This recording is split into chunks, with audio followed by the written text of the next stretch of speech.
es porque os gusta mucho la literatura. Y agradeceros, pues eso lo de siempre, el poder aprovechar este espacio público que es de todos, que debemos usarlo mucho y que es verdad que se usa mucho.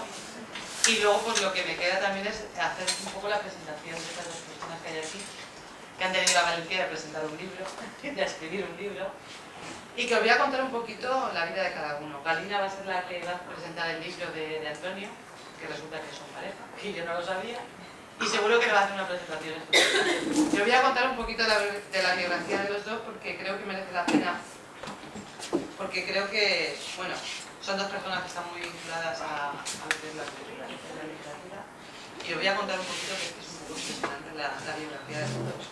Galina nació en Moscú en el 1948 y cursó estudios de Ingeniería Química en la Universidad Politécnica Mendeleev de su ciudad natal. Tras graduarse en su carrera se trasladó a Cuba, donde vivió durante 22 años.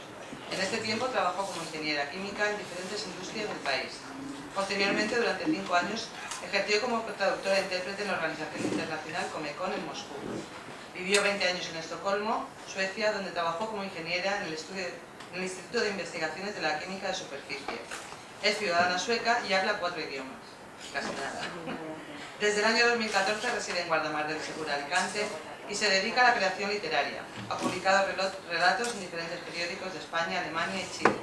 Su relato El cumpleaños mereció el premio del 21 concurso de narrativa corta real Villa de Guardamar, en la modalidad de autor local. Su primer libro de cuentos, Prefiero que me pongan a volar, acaba de ser publicado por la editorial Círculo Rojo.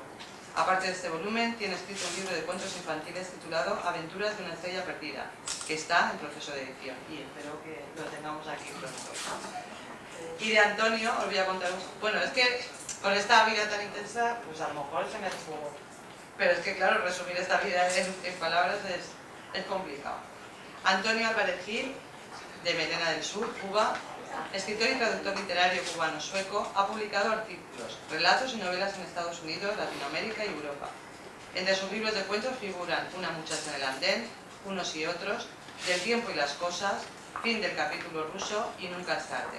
Tiene además publicadas las novelas Las largas horas de la noche, Naufragios, Delirio nórdico, Concierto para una violinista muerta, Después de Cuba, Perdido en Buenos Aires, Callejones de Arbat, que es el que presentamos esta tarde, y Anica desnuda. Por su obra de narrativa ha recibido el premio David en Cuba y los premios Ciudad de Badajoz, Ateneo Ciudad de Valladolid, Generación del 27, Cucha Ciudad de Irún y Vargas Llosa de novela en España, todos ellos de participación internacional.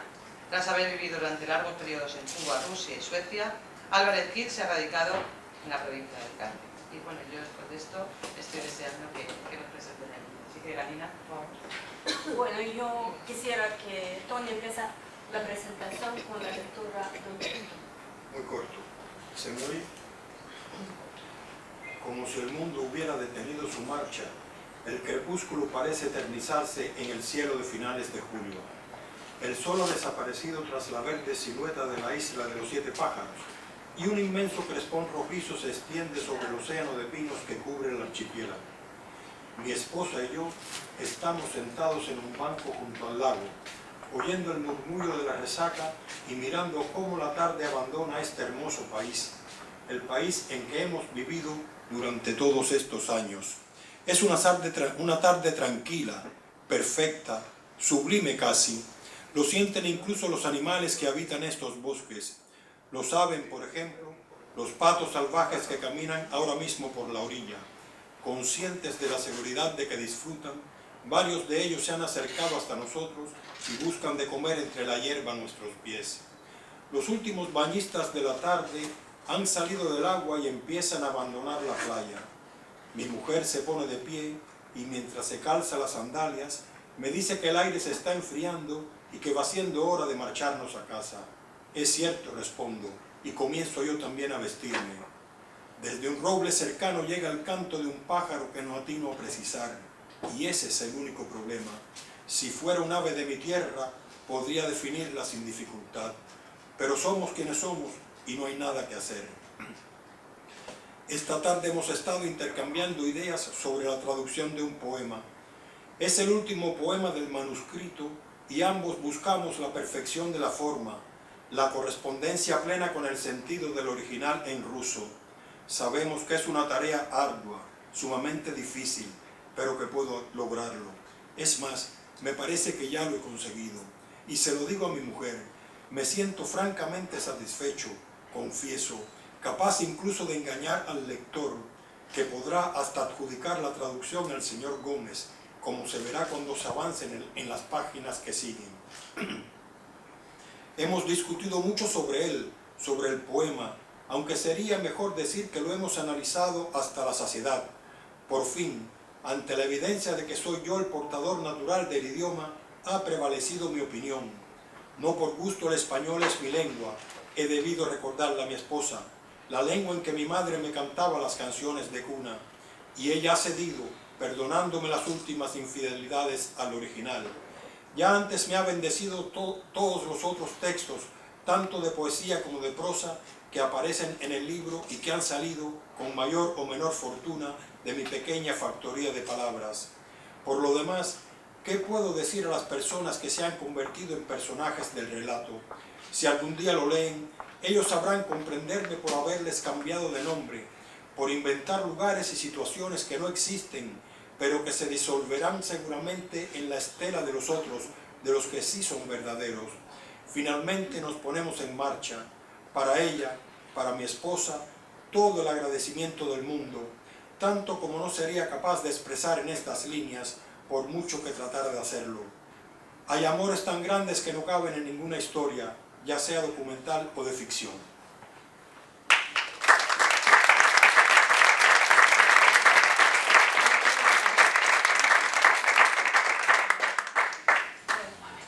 Con estas palabras empieza la novela Callejones de Arbat, y de esta misma manera termina en la vida real el trabajo de su creación.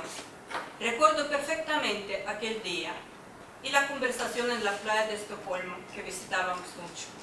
Y también recuerdo los días previos a ello, llenos de estudios, discusiones y de lectura del manuscrito.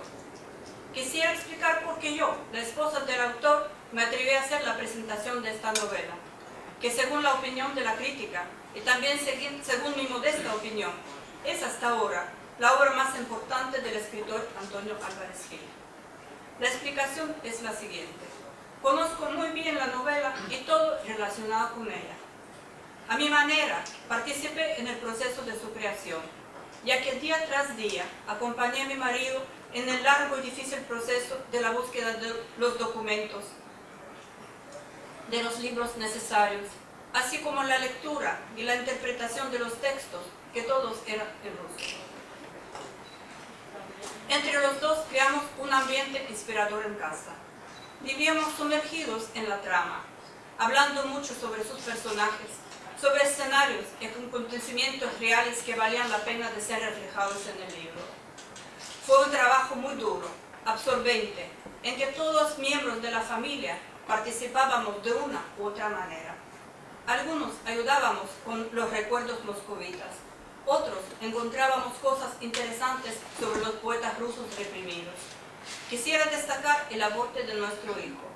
En aquellos días, precisamente, trabajando con el texto, Tony estaba enfrascado en el montaje de un espectáculo imaginado, en un teatro imaginado, de Moscú.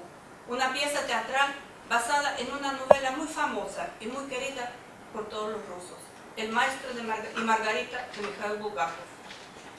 Esta novela, igual que el espectáculo inventado, ocupa un lugar muy importante en el libro de Tony, pues para crear con las palabras la imagen de lo que ocurría en el escenario durante el baile de Satanás y para proporcionarle más fuerza y colorido, Tony necesitaba alguna música que estaría a la altura de la famosa novela y que al mismo tiempo podría inspirarlo a él como escritor. Entonces nuestro hijo adolescente, muy amante de la música, un día sacó un disco de su colección y le propuso la pieza. Era la cantata de Fausto del compositor Alfred Schnittke, compositor ruso de origen alemán, una pieza de una belleza extraordinaria. Fue un acierto. Así que esta es la música que acompaña a los actores durante el famoso baile creado por Tony en su variante teatral. Al final de la presentación vamos a escuchar esta bella cantata. Quisiera decir algunas palabras sobre las traducciones. Hablando sobre los famosos poetas rusos, no se podía dejar de mencionar sus poemas.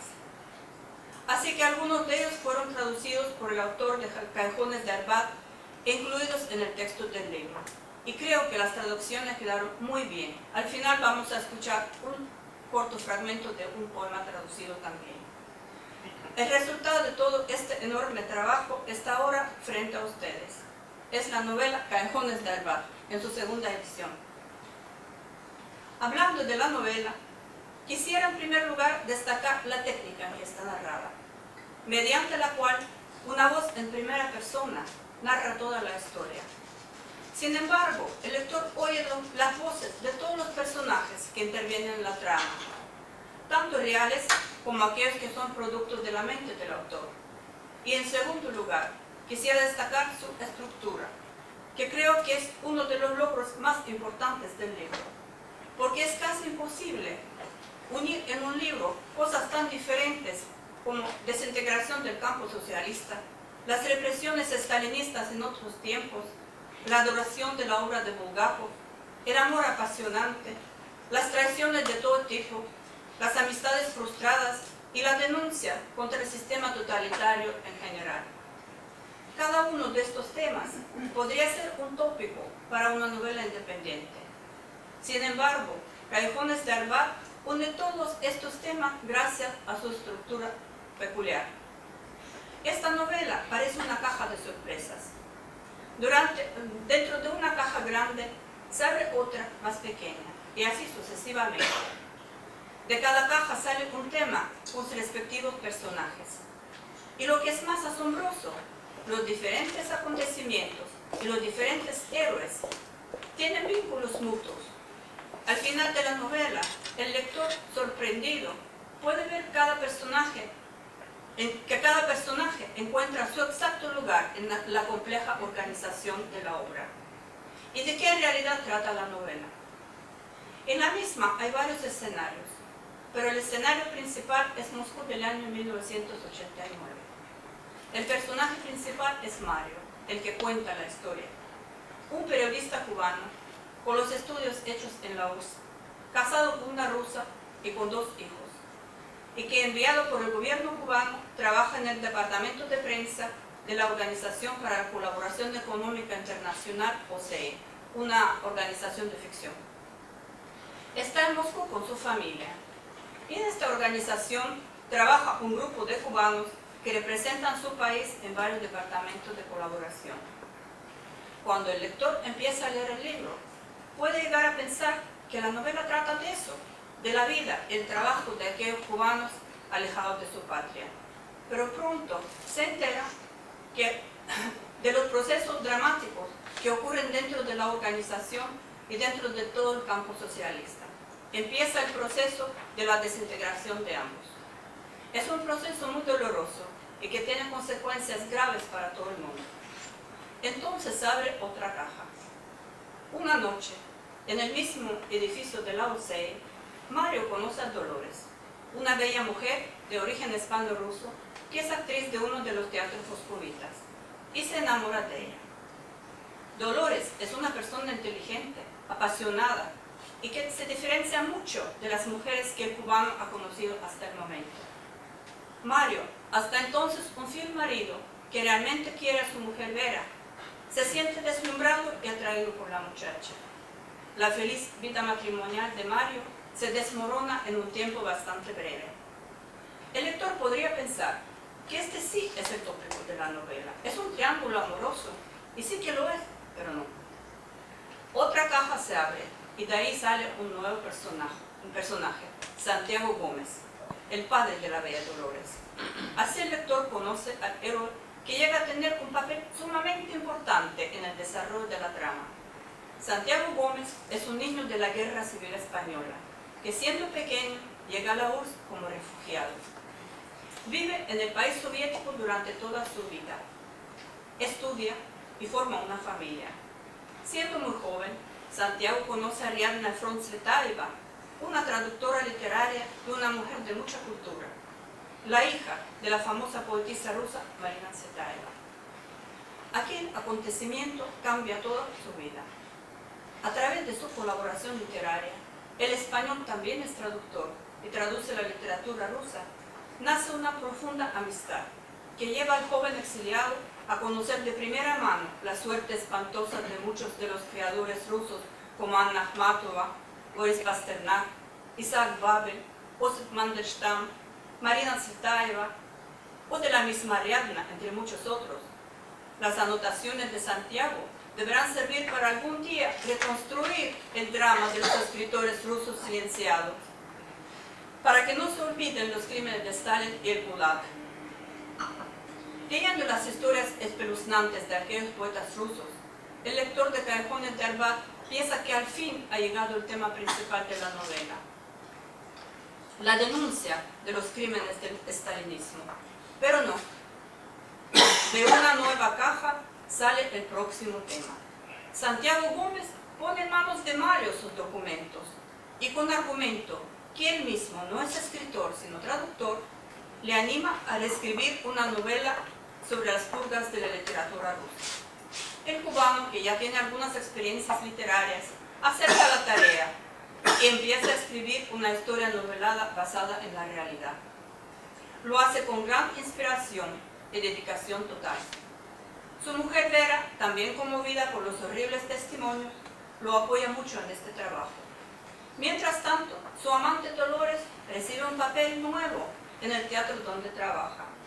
El papel de Margarita en un espectáculo El maestro y Margarita, basado en la famosa novela de Mikhail Bulgakov. Hay que decir que es un papel que toda actriz suele recibir en su vida, durante el proceso de la puesta en escena de la obra.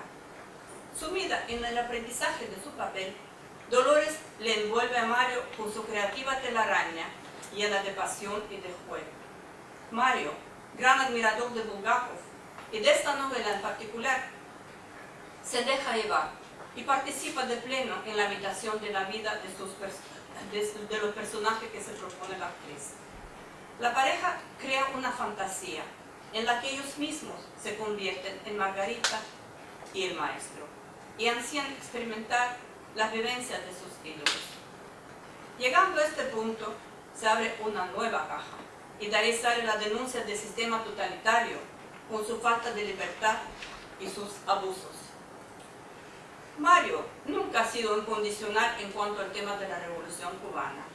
Recela de la conducta de los altos dirigentes de su país, es consciente de los errores cometidos en la isla y entiende que hay que tener mucho cuidado para censurar el gobierno cubano.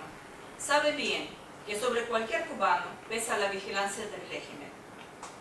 Sin embargo, al principio de la novela, su crítica es bastante suave, porque aún cree en las muchas virtudes de la revolución. Pero durante el tiempo en que transcurre la trama, ante sus ojos ocurre la caída del bloque soviético, y con ello se desmoronan lentamente los principios en los que ha sido educado. En el trasfondo histórico de Callejones de Arbat están la perestroika rusa, la primavera de Praga, la victoria de Solidaridad en Polonia y la ejecución de Ceausescu en Rumanía. Pero la noticia de tráfico de drogas en Cuba y sobre todo el juicio hecho al héroe nacional de Cuba, General Ochoa, muy querido en la isla, y su posterior fusilamiento, hacen que caiga la última venda de sus ojos. Mario empieza a hacerse preguntas y buscar el parecido entre el sistema cubano y el estalinismo. En el texto de su nuevo libro, Mario se atreve incluso a comparar la suerte de los malditos poetas rusos con trato humillante despótico hacia algunos escritores cubanos, como Lezama Lima, Reinaldo Arenas o Virgilio Piñera. Y no se da cuenta de que la maquinaria del poder se pone inmediatamente en marcha cuando, con la ayuda de un traidor, el manuscrito cae en manos de la seguridad del Estado cubano. Para colocarlo en el bando de los enemigos de la revolución. En el expediente de Mario, aparte del manuscrito condenado, aparecen muchas otras anotaciones negativas. Su amistad con Santiago Gómez, al que la seguridad del Estado considera un disidente o sospechoso. También aparecen allí su idilio con Dolores y hasta las amistades escolares de su pequeño hijo, un alumno de primaria. De esta manera, Mario ya es convertido en un elemento subversivo y contrarrevolucionario. No voy a seguir contando la novela. Hay que darle a los lectores la posibilidad de descubrir por su cuenta qué va a pasar con todos los personajes de esta novela y enterarse de cómo termina la aventura de Mario en Rusia. Antes de concluir, quisiera hacer algunas preguntas a Tony y dejar que hable un poco de su novela, a ver si la tos le permite, Sí. porque en estos días está un poco constipado, desgraciadamente. Después vamos a leer un poema en ruso y en español, traducido por él, un pequeño fragmento, y después vamos a ver un vídeo con unas imágenes que pueden servir de ilustración a esta novela, Callejón del Darbar, para que se vea un poco la relación con las fotos que van a aparecer ahí. Y esta reproducción del vídeo se va a acompañar con la música mencionada antes, la cantata de Fausto de Alfred Schnitt, que podrán escuchar la belleza de esta música. Pregunta. Bueno, mi primera pregunta es, Tony, ¿cómo te llegó la idea de escribir esta novela? Porque tú, siendo un cubano, escribiste la novela sobre la suerte de los poetas rusos reprimidos. Bueno, antes de decir otra cosa, quiero agradecer a las personas que han venido hoy aquí a gastar un poco de su tiempo con nosotros para averiguar de qué trata esta novela, para conocernos, hablar un poco de todo lo que queráis, no solo de la novela.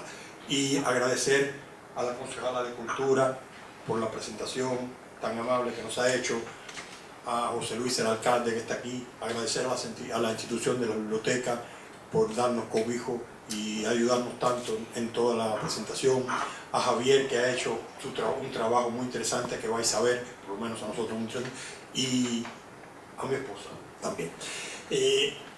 Claro, a veces uno puede pensar, ¿por qué? ¿Por qué un cubano escribiendo sobre Rusia, etcétera? En primera, yo escribí esa novela sobre los cubanos en Moscú. Es increíble y tal vez a nadie se le pueda entrar en la cabeza cómo en un país tan lejano desde todos los puntos de vista, geográficamente, en su cultura, en sus tradiciones y su idiosincrasia, a un pueblo cubano, descendiente de español, con mezcla de africanos, allá en una islita en el Caribe, ¿qué puede tener en común esta gente, ¿no? Y yo quisiera decir mi impresión particular al respecto y por qué después yo he llegado a amar la cultura del país de mi esposa, ¿no? En primera, yo recuerdo la primera vez que vi un ruso en Cuba, era una cosa espectacular, qué raro era, ¿no? Yo jugaba fútbol en el año 62, yo tenía 15 años y entonces en ese tiempo habían bases militares, ¿no? Uno no sabía que eran militares, pero cuando aquello de los cohetes, ¿os acordáis, no? La crisis de los cohetes, y entonces ellos venían a jugar al fútbol con nosotros y siempre ganaban, porque los cubanos en béisbol somos buenos, en fútbol estábamos aprendiendo, ¿no? Y ganaban, además eran fuertes, cada vez que te venía un ruso de eso para arriba, yo le dejaba el balón y me quitaba, ¿no? Por lo menos, y en fin, pero esa fue la primera vez, recuerdo, ¿no? Y entonces después pasaron unos años y yo con 18 años me fui a Rusia a estudiar. ¿Por qué? Porque se sabe que había relaciones muy buenas, ¿no?, entre la Unión Soviética y el gobierno cubano, que bueno, había empezado a construir el socialismo, el comunismo en Cuba, y entonces los soviéticos ayudaban con todo, ¿no? Y una parte de la ayuda era enviar a muchachos, a jóvenes, ¿no?, muchachos y muchachas a estudiar allá se formaban gratis, nos formábamos gratis, ¿no?, en las carreras y después trabajar en su país. Y entonces yo, un guajirito de Melena del Sur, un pequeño pueblo de la provincia de La Habana, hijo de un obrero, gente humilde, pobre, se me dio la oportunidad y digo, bueno, esta es la mía, me voy. Y nos fuimos, yo con otros muchos chicos, ¿no?, y entonces ya fue Rusia de verdad, ¿no? No, yo podría hacer muchas anécdotas desde el olor del restaurante en el barco 30 días en un barco, imaginaos, ¿no? Y entonces que todo era diferente, el olor de la gente, la comida, y llegué a Rusia y empecé a aprender el idioma ruso, y a partir del idioma ruso empecé a conocer la cultura rusa. Y entonces siempre yo he sabido diferenciar de dónde está la política y dónde está el alma de la gente, del pueblo, ¿no? Y me enamoré de la cultura rusa, me enamoré de una rusa, fundé una familia con ella, después fuimos para Cuba y bueno, una familia cubano-rusa, ¿no? Y hubo un tiempo en que nos mandaron, a mí me mandaron a trabajar a Moscú, en el año 86 al 90 estuvimos, y estuve trabajando en Moscú, y fue la época de la llamada perestroika. Todo el mundo sabe qué es eso, ¿no? Que hubo una apertura que se llamó glasnost, y entonces empezaron a salir los horrores que habían cometido el régimen totalitario de Stalin. Stalin, Beria, se personifica en Stalin, pero bueno, era un régimen completo, ¿no? Sobre muchísimas capas de la población, sobre todo sobre los intelectuales, sobre escritores, científicos, terrible. Y entonces ese tipo de cosas a mí me movió mucho, ese tipo de represión, porque el poder totalitario necesita reprimir a la gente inteligente, a los escritores, para las mentes preclaras, apartarlas y poder dominar, mandar, ¿no? Y eso se dio en Rusia, y yo hacía comparaciones yo estando en Rusia, ¿no? Mirando y viendo comparaciones también con mi país. Entonces siempre quise escribir sobre eso, pero no era fácil, porque tampoco yo escribí una novela sobre la represión. Los cubanos allí no estaban reprimidos, al contrario, eran funcionarios. Y por cierto, era muy interesante, por ejemplo, en Pura Nieve había una casa de descanso ahí, y en invierno iban 200 cubanos a esquiar y patinar, y usted veía a los negritos así con los gorros rusos, eso, patinando, esquiando. Era muy interesante, pero la gente se adaptaba perfectamente. Por cierto, el cubano tiene una capacidad de adaptación tremenda. Y yo lo que quiero decir es que me llamó mucho la atención lo que estaba ocurriendo y lo que había ocurrido, que nosotros no sabíamos, porque nada de eso salía en la prensa. Y llegó bueno, después entonces se dieron las condiciones en Cuba, ya pasó mucho tiempo, después yo en Suecia escribí otras novelas más, en fin, ¿no? Y llegó el momento de escribir esta novela. Y gracias a la ayuda de mi esposa, estudiamos mucho, me di cuenta que este tema, para un escritor cualquiera, porque la cultura y la literatura en definitiva es universal, y cualquiera que lo escriba puede escribir sobre cualquier cosa, y el lector, si la obra es interesante, la lee con gusto, con placer. Es más, una novela como esta le puede dar, además del entretenimiento, es muy entretenida, os la recomiendo desde ya, ¿no? Además del entretenimiento que puede causar una novela, el bagaje cultural que uno adquiere, cómo vivían esa gente en ese tiempo, quiénes son estos poetas, por qué yo no conocía la obra de esto. Y entonces a través de una novela, de esta novela por ejemplo, se puede conocer un mundo entero, ¿no? Se puede conocer una cultura completa, una cantidad de poetas interesantísimos.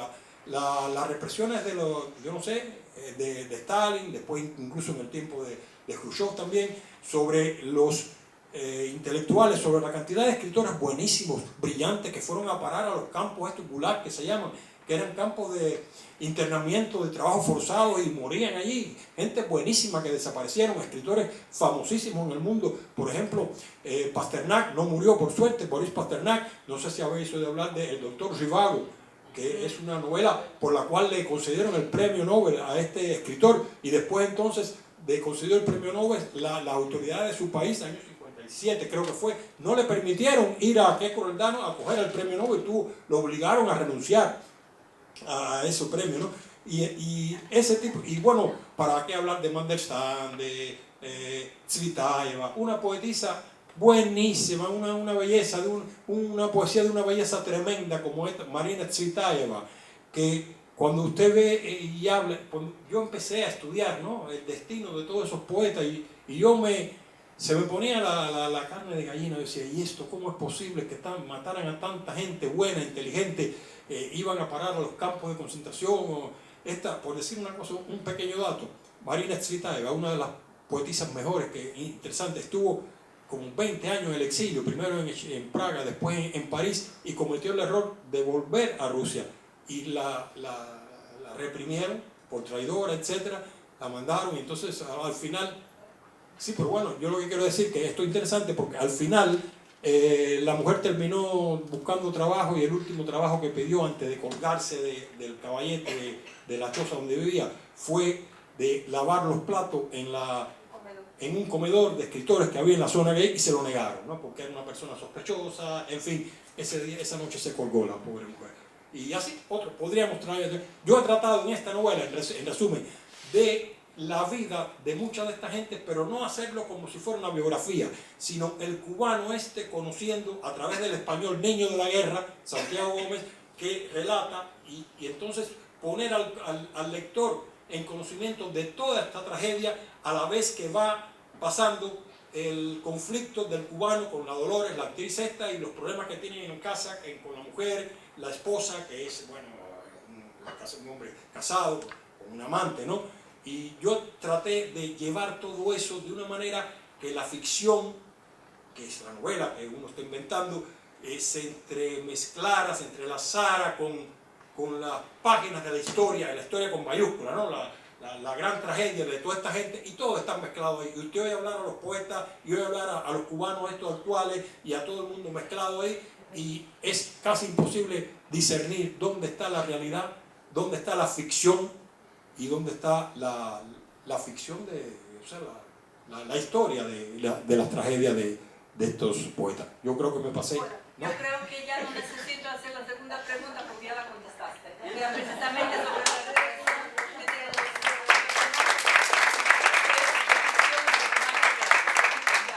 Ahora sí que vamos a leer el fragmento de un poema precioso. Pero yo quiero explicar por qué el poema es un momentito. Yo he hablado aquí de Boris Pasternak, ¿no?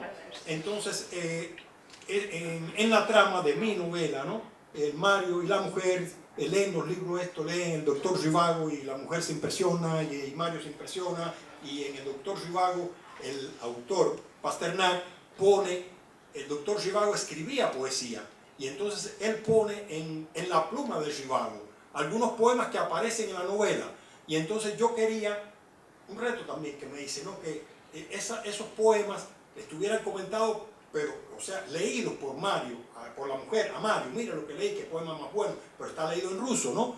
Y entonces la novela está en español, entonces yo tuve que hacer traducciones de muchos otros poemas. Entonces este poema que vamos a leer, Galia y yo, ella lo va a leer en ruso, yo en español, sale de ahí, es escrito por Pasternak.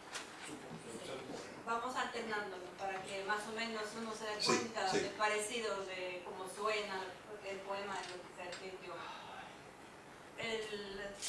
Yo voy a leer en ruso. Disculpe que aparte de nuestros amigos rusos nadie va a entenderlo. Pero después sí. Зимняя ночь. Мело. Мело по всей земле, во все пределы. Свеча горела на столе. Свеча горела. Noche de invierno. Al vendaval y a la ventisca el mundo se rendía. La vela ardía en la penumbra, la vela ardía. Как летом роем мошкара летит на пламя, слетелись хлопья со двора, к оконной раме. Cual mariposas que en verano buscan la hoguera, caía la nieve desde el cielo en mi vidriera. Метель лепила на стекле кружки и стрелы. Свеча горела на столе, свеча горела. En el cristal, extraña runa, el hielo urdía. La vela ardía en la penumbra, la vela ardía. Bueno, estas son las 3 estrofas que aquí leí. Antes de empezar a ver el vídeo, quisiera que las personas interesadas de la sala hagan las preguntas si lo desean. Si hay alguna pregunta, cualquiera. Bueno, aquí tenemos nuestros amigos rusos de Moscú que quieren hacer algún tipo de su aporte a esta presentación. Estimado público, querido Antonio, es estupendo de los rusos amantes de Moscú que podamos estar hoy reunidos para la presentación del libro de Antonio. Esta historia sucede en nuestro querido barrio moscovita. La calle Starый Arbat es un barrio central y antiguo, conjuntamente con el Kremlin, uno de los símbolos de Moscú. Callejones de Arbat están en el corazón de cada moscovita y por ello agradezco a Antonio su gran trabajo. Permítanme leerles a ustedes unos versos de un famoso poeta, Bulat Akudjava, que vivió en Arbat en la época que relata el libro La Historia. ¿Sí? Patio de Арбат. А годы проходят, как песня, иначе на мир я гляжу. Во дворике этом мне тесно, и я из него ухожу. Ни почести и ни богатства для дальних дорог не прошу. Но маленький дворик арбатский с собой уношу. В мешке вещевом и заплечном лежит в уголке небольшой. Не слыша, как я безупречна, тот двор с человечьей душой. Сильнее я с ним и добрее. Что нужно еще? Ничего. Я руки озябшие грею, а теплые камни его. Antonio, en agradecimiento por su libro, quiero regalarle este cuadro es La calle Starый Arbat, que pintó una amiga mía, pintora moscovita, Елена Вяземская. En esta pintura está representada la calle Starый Arbat. Y gracias a Guardamar del Segura,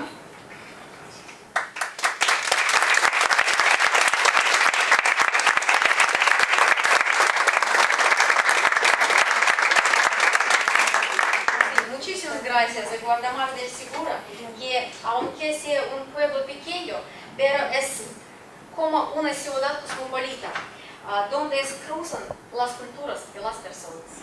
Gracias por asistir al evento y su atención. Muchas gracias.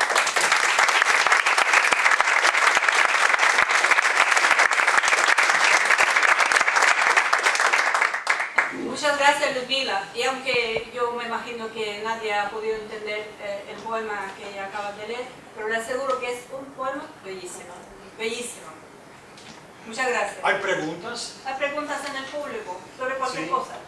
Sí, buenas tardes y nada, pues gracias por invitarnos a conocer tu novela. Yo quería hacer un par de preguntas, si breves o como quieras la respuesta. Una era, ¿qué es lo que más te ha costado a la hora de lo que más te llevó más trabajo para plasmar la novela? Y la segunda pregunta es, puesto que esta es la segunda edición, ¿qué diferencia, si ha habido algún cambio, has alterado algo del texto respecto a la primera? Muchas gracias. Bueno, yo reconozco, debo decir, que esta novela es posiblemente la novela que me ha costado más prepararme.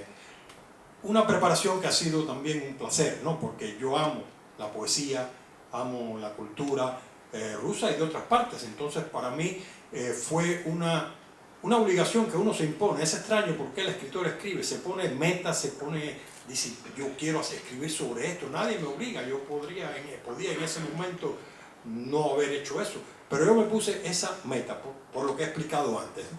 Y entonces, es una novela muy, muy difícil. Porque es una novela en primera que requiere una preparación tremenda.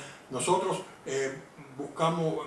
solicitamos en Moscú, compramos muchos libros, tuvimos que leer, por ejemplo, la novela de Pasternak me la volví a leer en ruso, ya me la había leído en ruso, en español, el libro de El Maestro y Margarita también, lo volvimos a leer en ruso, los poemas, todos los poetas estos de los que hablo ahí, todos me los estudié, me los leí todos sobre su vida, no solo la obra, sino la vida, los detalles, la Segunda Guerra Mundial, los niños de la guerra. Hizo una incursión tremenda en Andrei Orlini y por qué fracasó y la influencia de Stalin, el control que ejercieron aquí cuando la guerra civil española, me estudié toda la guerra civil española. Bueno, una preparación increíble y fueron como 6 meses estudiando y 6 meses escribiendo la novela, ¿no?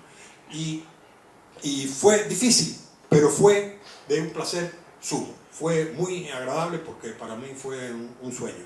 Y después, para escribirla, también es difícil, porque esta novela, yo lo voy a decir ya, ¿no?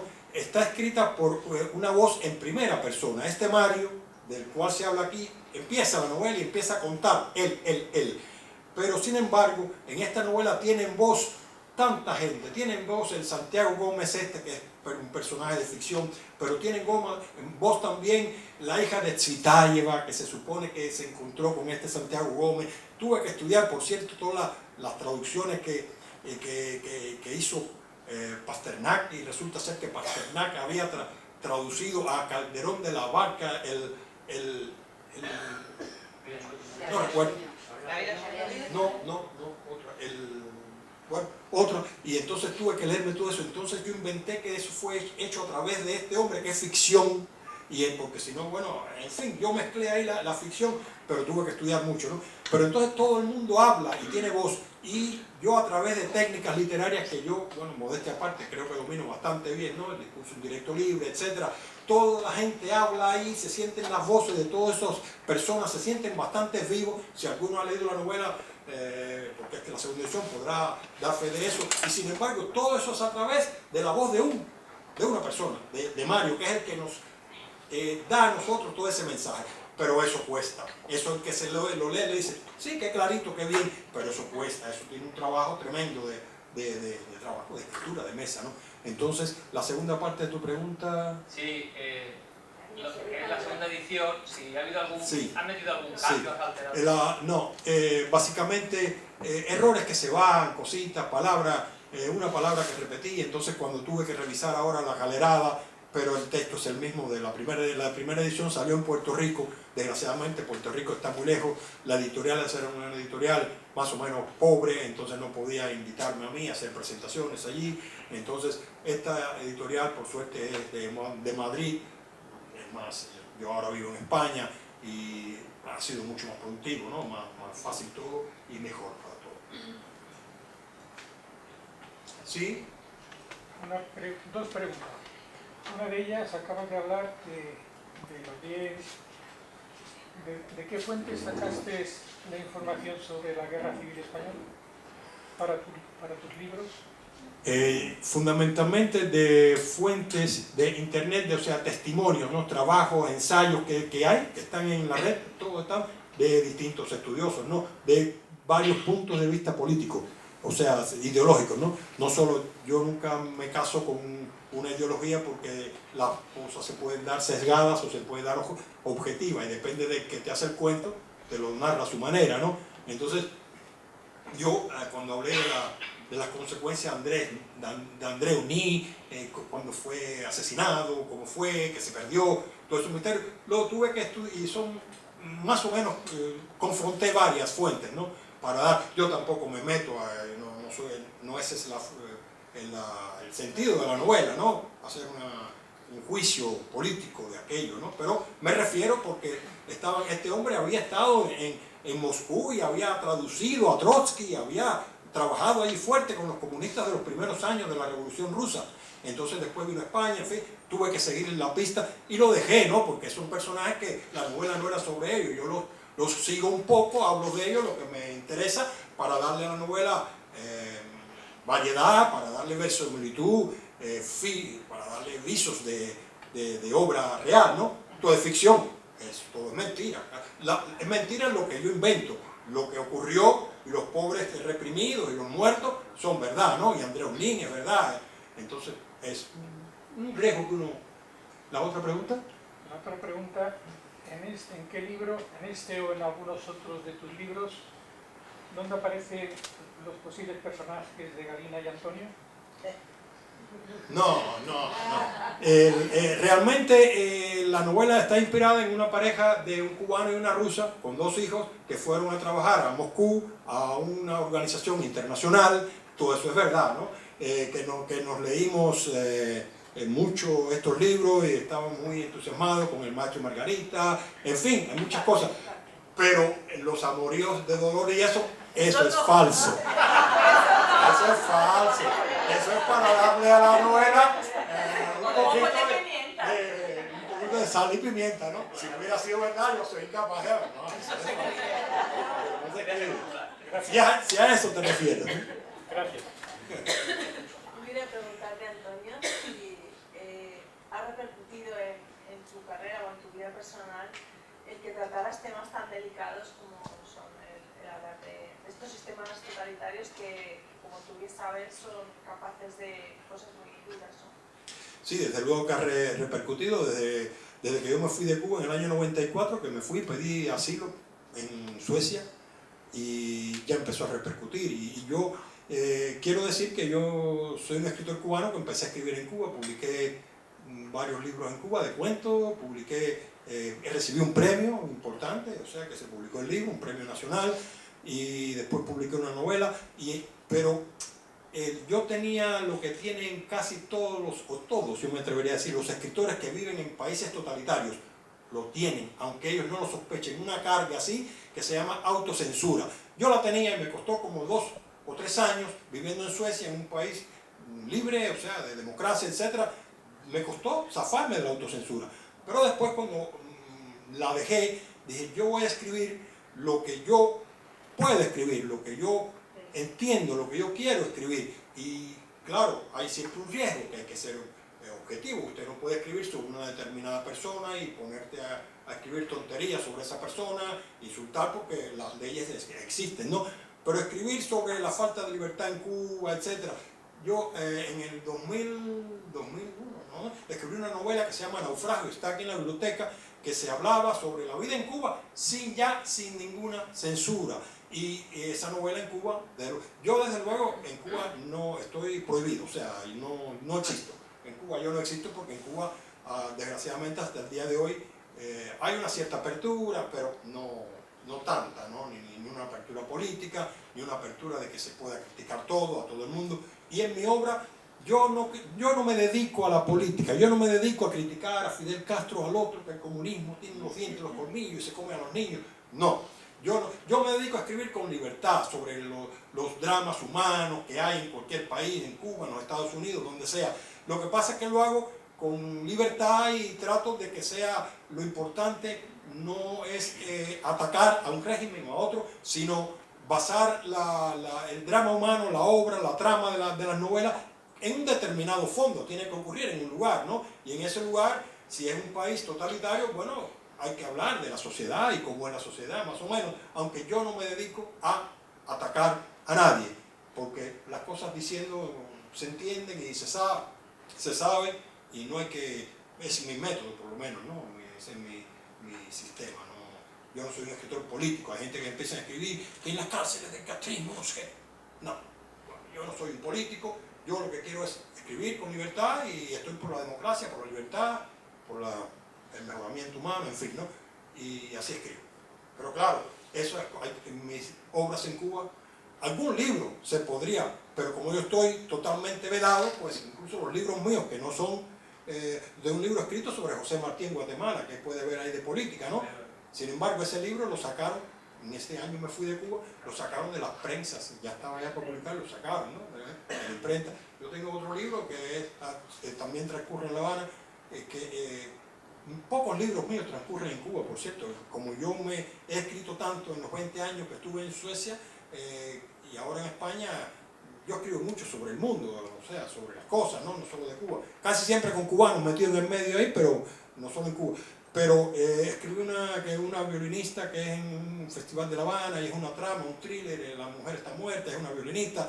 Tampoco, o sea, en Cuba mi obra no. Y estos libros que yo escribo sobre y en fin, ¿no? Libros fuertes que son que tienen política, no es que sean de política, pero tienen... Critico el sistema, desde luego, en Cuba no, yo estoy totalmente fuera. ¿Preguntas? Yo... ¿Sí? ¿Sí? ¿Quién? No, yo quería felicitarte, pero me vas a permitir que felicite a la presentadora del libro, porque no he visto un análisis literario más exhaustivo, más... Bueno, no tengo palabras, que el de tu mujer. O sea que, permíteme que te felicite, además de felicitar al autor. Gracias. Bueno, si ya no hay preguntas, vamos a ver el vídeo.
momento de la actuación del coro Barcarola.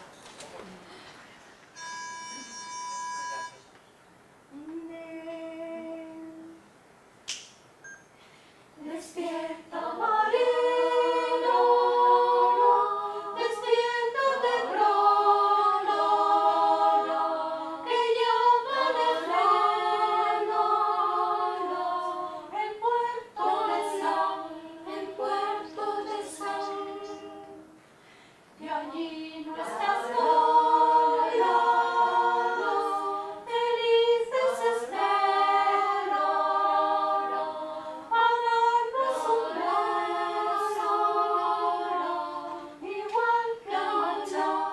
Igual que marchar.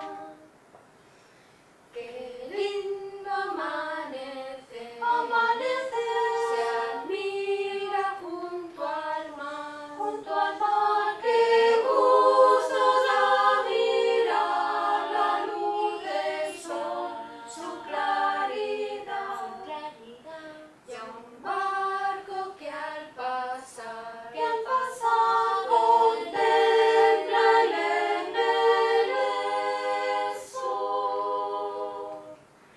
Las olas le dan un beso de amor travieso, de espuma y sal, y desde entonces, extasiado me quedo. El tiempo pasa, sin poderlo remediar, tan solo queda en el mar tanta hermosura del embeleso que no acierto a descifrar, del embeleso que no acierto a descifrar.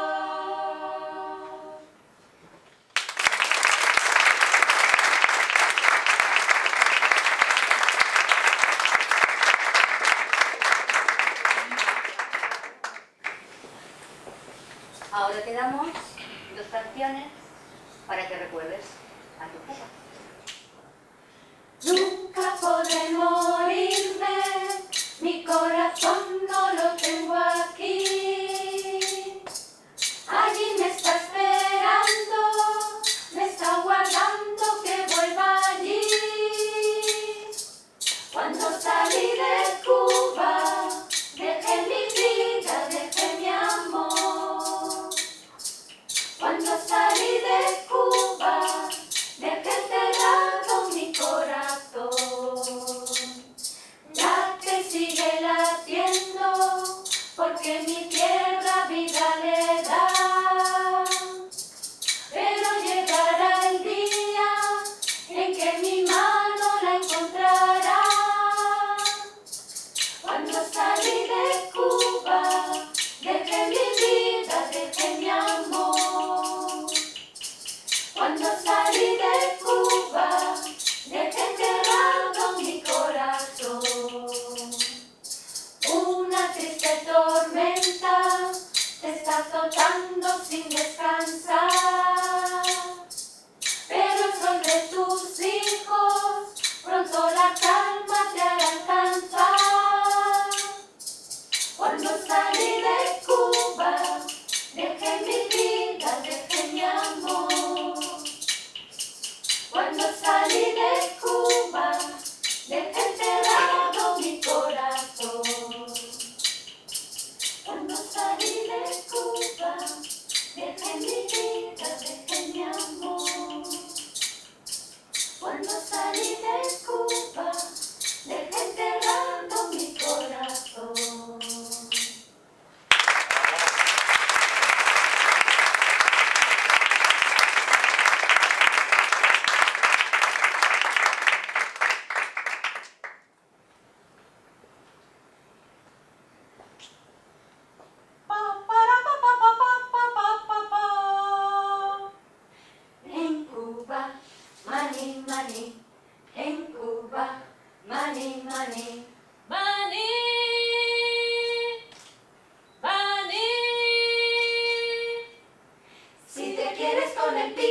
divertir, cómete un cucuruchito de maní. En Cuba, maní, maní, en Cuba, maní, maní, que calentito y rico está, ya no se puede